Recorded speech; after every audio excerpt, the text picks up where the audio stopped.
How's it going, everybody? So I've got a ton of questions asking what is the size difference between the GP1 and the Yamaha SUPERJET. So I thought, you know what, instead of trying to explain it too much, I'll just show you guys. So check it out. Here we go. Here's the two boats right next to each other, pretty much nose to nose, and the sizing is really similar. Very different look and different design technique for sure, but size-wise, very similar. GP1 probably about an inch longer than the SUPERJET, and the SUPERJET is probably a touch wider, even though the tray size on the GP1 is substantially bigger. Yamaha went with a much bigger sidewall to the tray, and that lost them definitely a fair amount of tray space, as well as the GP1 tray being a lot longer. So Yamaha went with a longer engine bay and a shorter tray. With the GP1, we went with a slightly smaller engine bay compared to what Yamaha did, but with a bigger tray.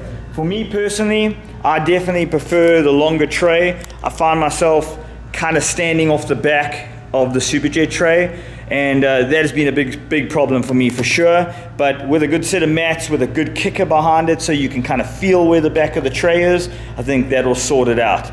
As far as holes go, very different kind of design.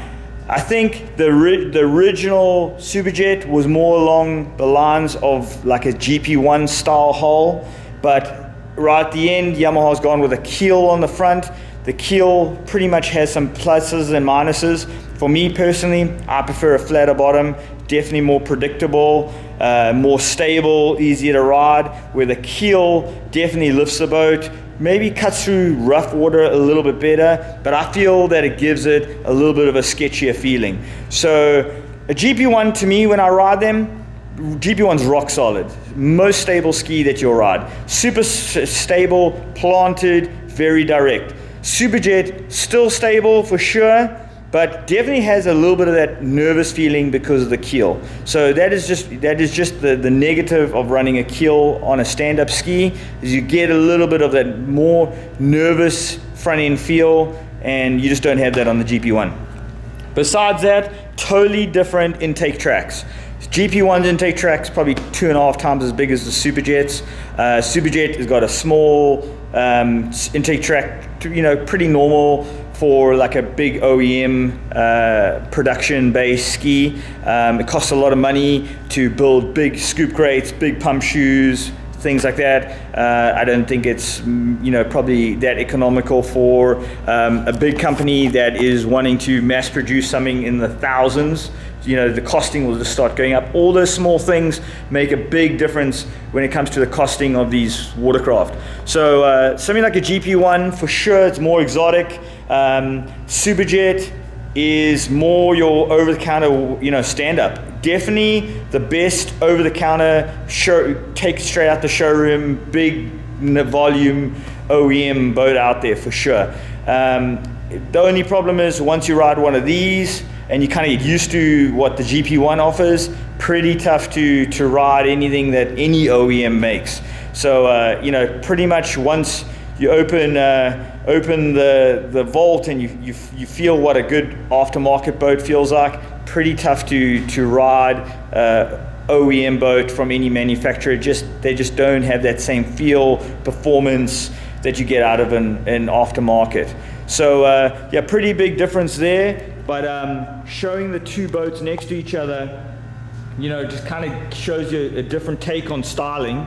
So obviously the SUPERJET, really modern, something new. I think it's cool because it's, you know, it's kind of, Yamaha is not going to change their shape often. We're going to be using, you know, kind of sticking with this, with the Yamaha product for a long time to come, and they got a nice modern look. You know, front end is a little bit boxy, but that has some function behind it because it's meant to deflect water in rough water conditions.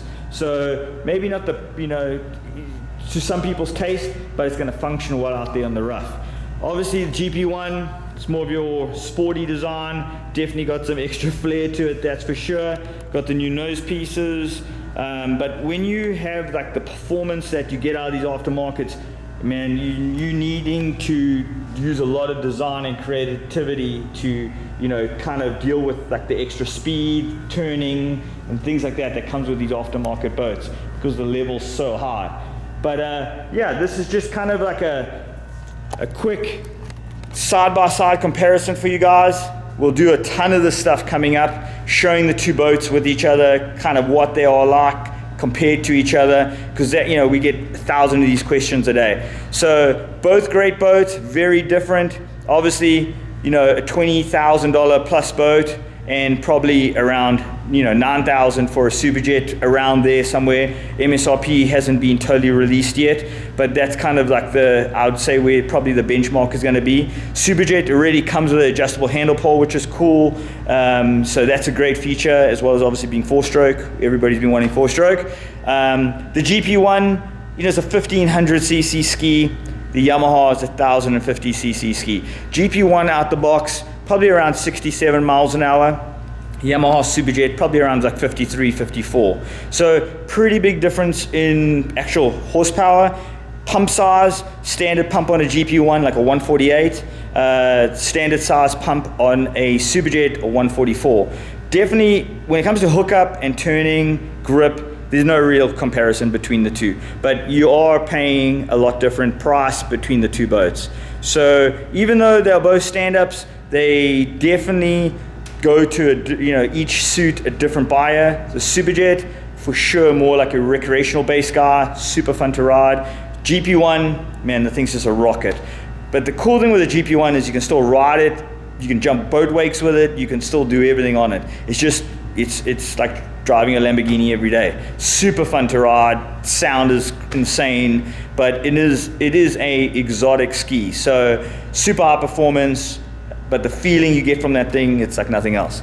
So yeah, hope you guys enjoyed this quick video. We'll do some cool videos of them running with each other, and yeah, we'll keep them coming.